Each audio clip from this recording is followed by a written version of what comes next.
Olá, eu sou a Cristina, este é o Relivrando e hoje eu quero conversar com vocês sobre o incrível O Monge, do Matthew Lewis. Bem-vindos!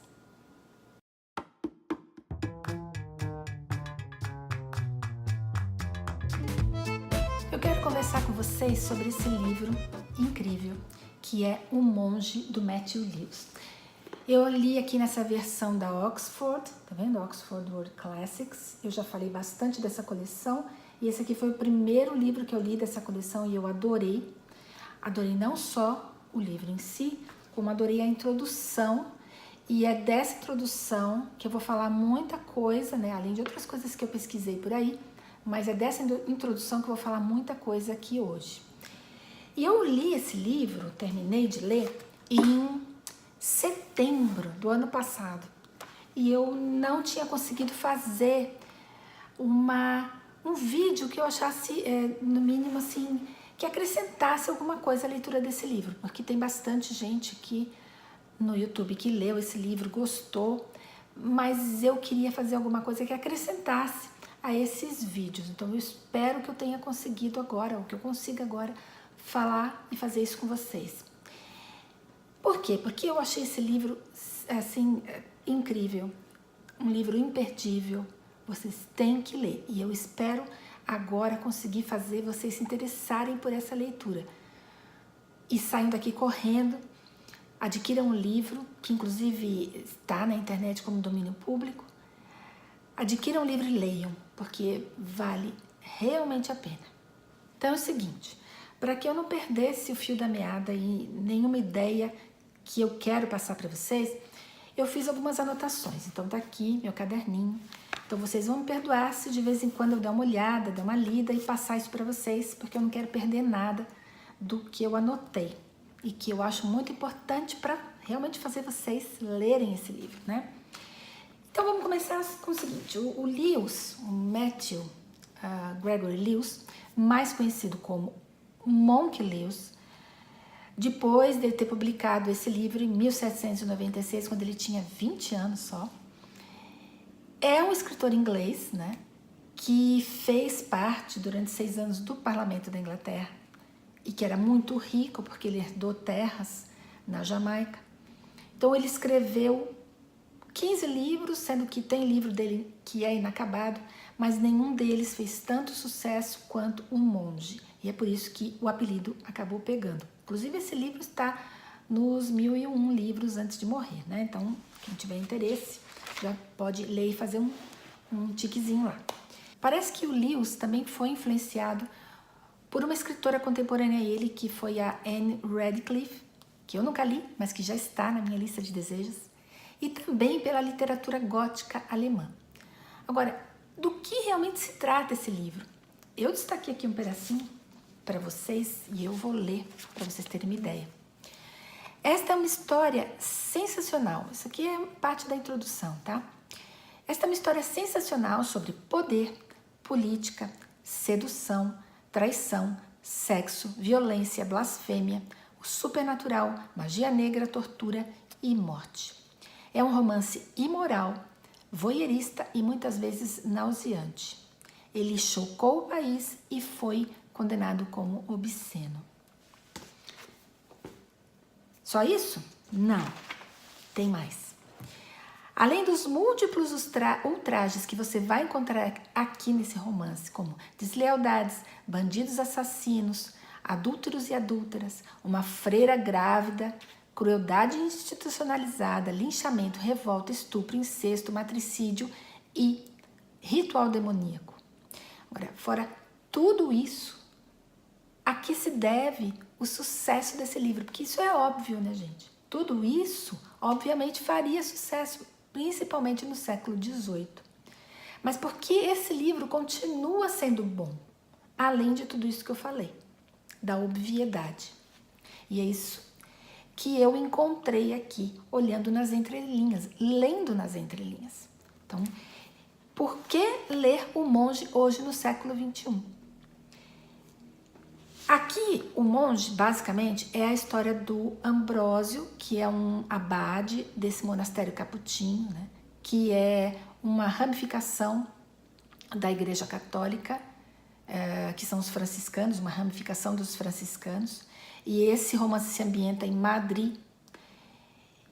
E o Ambrósio é um abade conhecido pela sua devoção a Deus e pela sua probidade. E que, durante o romance, ele se transforma, gente, num dos personagens mais, num dos vilões mais hipócritas que eu já li em todos os livros que eu já li na minha vida. Ele é uma figura, assim, asquerosa. E aí que eu acho que mora o diferencial da obra, porque o Lewis vai criar um personagem para fazer uma crítica contundente às instituições católicas da época. Ele cria um personagem naturalmente virtuoso e que foi corrompido pela instituição. E aí que moram todas as tragédias desse personagem e das pessoas que rodeiam esse personagem, que rodeiam o Ambrósio. Porque a própria instituição católica criaria condições para que o Ambrósio pecasse, né? E que pecasse quase que impunemente. O Ambrósio, então, seria uma vítima desse sistema que estaria totalmente corrompido, porque estaria baseado na vaidade e na crueldade, e não na humildade e no perdão, que seriam valores esperados para uma instituição católica. Lembrando, gente, que nós estamos em 1796, praticamente no auge do Iluminismo, né?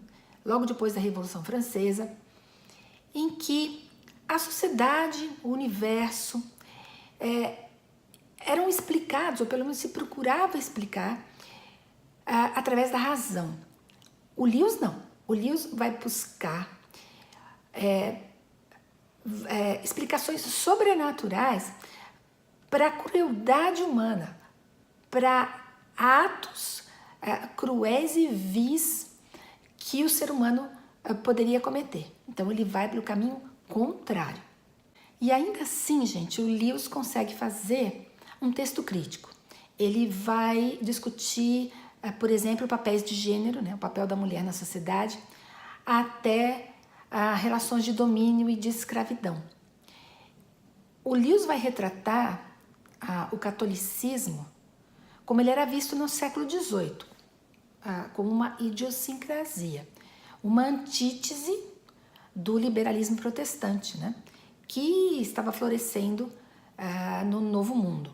Leia-se aqui América do Norte, né? E é isso, nessa atmosfera que mistura muito pouca lógica, né, e muito fanatismo, que o Lewis vai desenvolver os seus principais personagens, que são o Ambrósio, a Matilda e a Agnes. Nessa história, o Ambrósio é seduzido pela Matilda e depois, devido à sua luxúria, a vaidade e a total noção entre o que é certo e errado, ele acaba seduzindo a Agnes. Agora, eu não vou contar mais da história.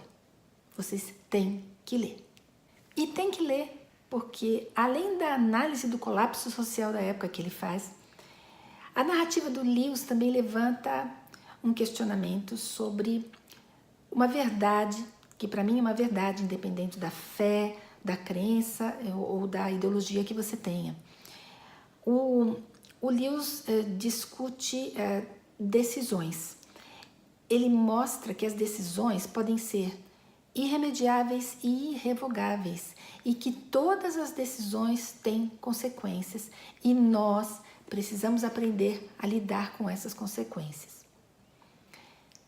Gente, eu espero ter acendido uma luzinha aí no coração, na cabeça de vocês para ler esse livro. Esse livro é imperdível. Além de tudo isso que eu falei, a escrita do Lewis é uma delícia. Não parece que é uma escrita do século XVIII. É muito gostosa de ler.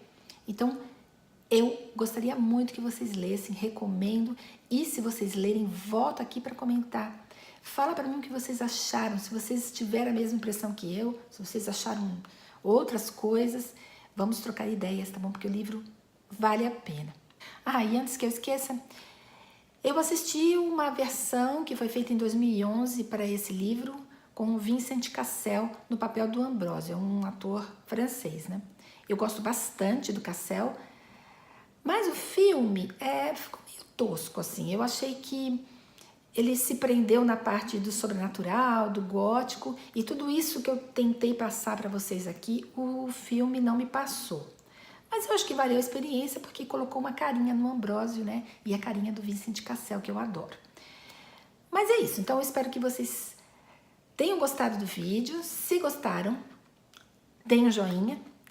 Cliquem no sininho para receber notificações do canal. Sigam Relivrando nas outras redes sociais. E boa semana para vocês.